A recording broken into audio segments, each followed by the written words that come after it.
আসসালামু আলাইকুম, সবাই কেমন আছেন? আশা করি আল্লাহর অশেষ রহমতে সবাই ভালো আছেন। আমরাও আলহামদুলিল্লাহ ভালো আছি।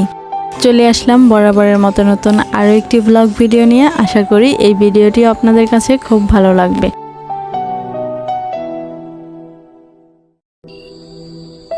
সারাদিন বেশ কিছুটা সময় আমাদের রান্নাঘরেই কাটাতে হয়, আর রান্নাঘর সামলানো কম ঝামেলার ব্যাপার নয়।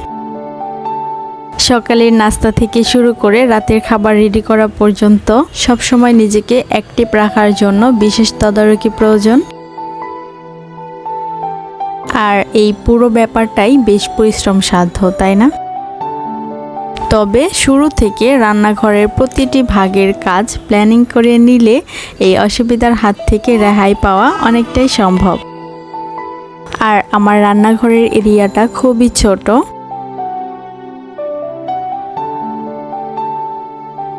তাই প্রয়োজনীয় জিনিস রান্নার সময় সহজে হাতের কাছে পাওয়ার জন্য সুবিধা মতো গুছিয়ে নিয়েছি।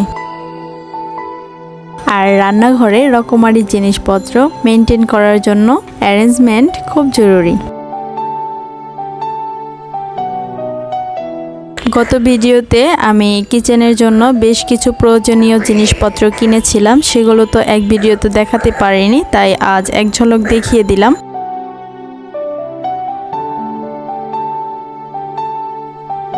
সবকিছু আমি আস্তে আস্তে গুছিয়ে নিয়েছি, আর হ্যাঙ্গিং শেলফগুলো এখনো হ্যাঙ্গিং করতে পারিনি। আপাতত এভাবে গুছিয়ে নিয়েছি, পরে যখন হ্যাঙ্গিং করব তখন এটার ফাইনাল লুক আবার দেখিয়ে দেব ইনশাল্লাহ।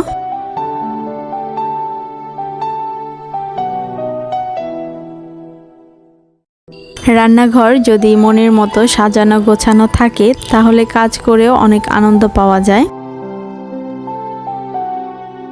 এবং ফুল এনার্জি নিয়ে কাজ করা যায়। শীতের শুরুতে শাকসবজির প্রচুর সমারোহ পাওয়া যায়, তাই না? আর শাকসবজি আমরা খুব পছন্দ করি।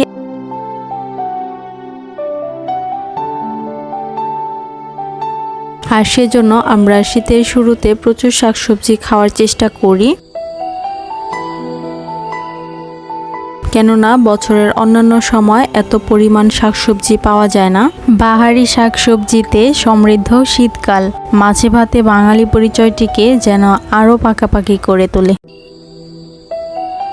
এই তো কথা বলতে বলতে বাজার তো গুছিয়ে নিলাম এবং এর মধ্যে অনেকটা সময় পেরিয়ে গিয়েছে। দুপুরের রান্নাবান্না শেষ করে খাওয়া দাওয়াও করে নিয়েছি এবং আজ 16 ডিসেম্বর, আমরা আজ বাইরে ঘুরতে যাব। সেই উপলক্ষে রাতে আর রান্নাবান্না হবে না, ঘোরাফেরা করে বাইরে থেকে খেয়ে আসব। আমরা প্রথমে চলে আসলাম নগর ভবন। এখানে প্রচুর লাইটিং হয়েছে। রাতের বেলা অন্ধকারের মধ্যে এই লাইটিংগুলো খুবই সুন্দর দেখা যায়। অত্যন্ত ভাব গাম্ভীর্যের মধ্য দিয়ে প্রতি বছর 16 ডিসেম্বর রাষ্ট্রীয়ভাবে এই দিনটি পালন করা হয়। বিজয় দিবস আসলে আমাদের জাতীয় দিবস, তাই বিজয় দিবসের চেতনাকে জাতীয় জীবনের সর্বত্র ছড়িয়ে দিতে হবে। 16 ডিসেম্বর আজকের এই দিনটি বাংলাদেশে বিশেষভাবে পালিত হয়।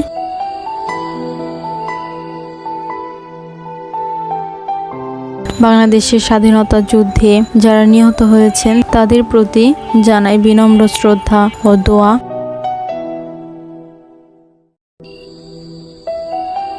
আমাদের জাতীয় জীবনে সবচেয়ে বড় অর্জন 1971 সালের মুক্তিযুদ্ধের মাধ্যমে বিজয় লাভ। দীর্ঘ 9 মাস যুদ্ধ শেষে 1971 সালের 16 ডিসেম্বর বর্বর পাকিস্তানিদের পরাজিত করে এই দিনটিতে আমরা বিজয় অর্জন করি।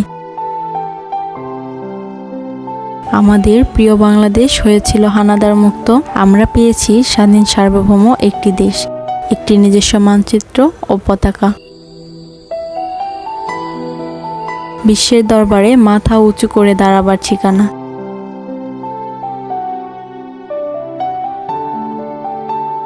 এ বিজয়ের গৌরব ও আনন্দ অম্লান হয়ে থাকবে চিরদিন ইনশাআল্লাহ।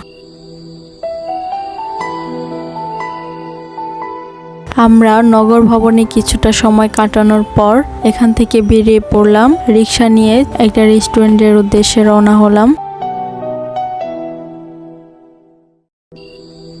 বুড়িগঙ্গা নদীর তীরে একটি নতুন রেস্টুরেন্ট হয়েছে, রিভার ভিউ রেস্টুরেন্ট। তো আমরা ওখানেই গেলাম। কি রাতের খাবার এখানে খাবো। আর আমরা কিন্তু একা আসিনি, আমাদের সাথে আইমানের বাবার যে ফ্রেন্ডরা তারাও ফ্যামিলি নিয়ে আসছে। কুয়াশা মাখা আজকের রাত্রিতে বেশ ঠান্ডা পড়েছিল, আর যেহেতু শীতের দিন ঠান্ডা তো লাগবেই, এটাই স্বাভাবিক। এই রেস্টুরেন্টে আমরা প্রায়ই আসি, এটির এরিয়া খুবই বড়।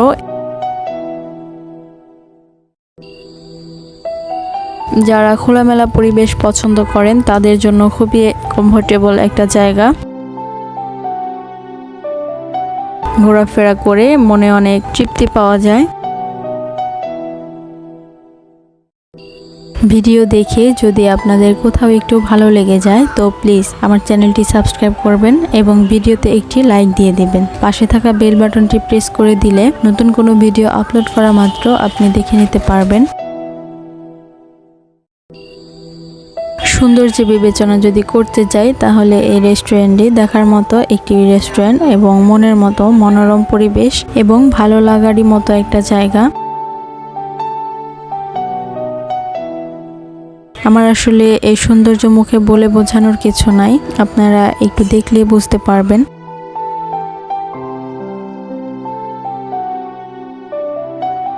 দোতলা বিশিষ্ট এই রেস্টুরেন্টে অনেকটা দেখতে জাহাজের মতো, যেহেতু নদীর সাইডেই এই রেস্টুরেন্টের অবস্থান। এবং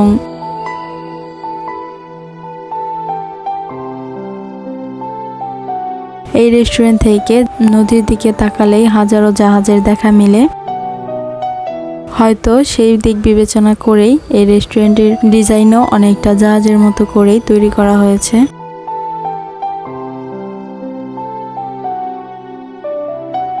আর গরমের সময় এই রেস্টুরেন্টে প্রচুর পরিমাণে ঠান্ডা বাতাস পাওয়া যায়, যেটি মন প্রাণ একেবারেই জুড়িয়ে যায়।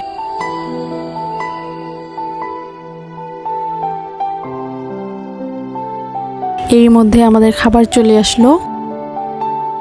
বিদায় নিচ্ছি আজ এখানেই, ফিরে আসবো নতুন আরো কোনো ব্লগ ভিডিও নিয়ে। সে পর্যন্ত সবাই ভালো থাকবেন, সুস্থ থাকবেন। আল্লাহ হাফিজ, আসসালামু আলাইকুম।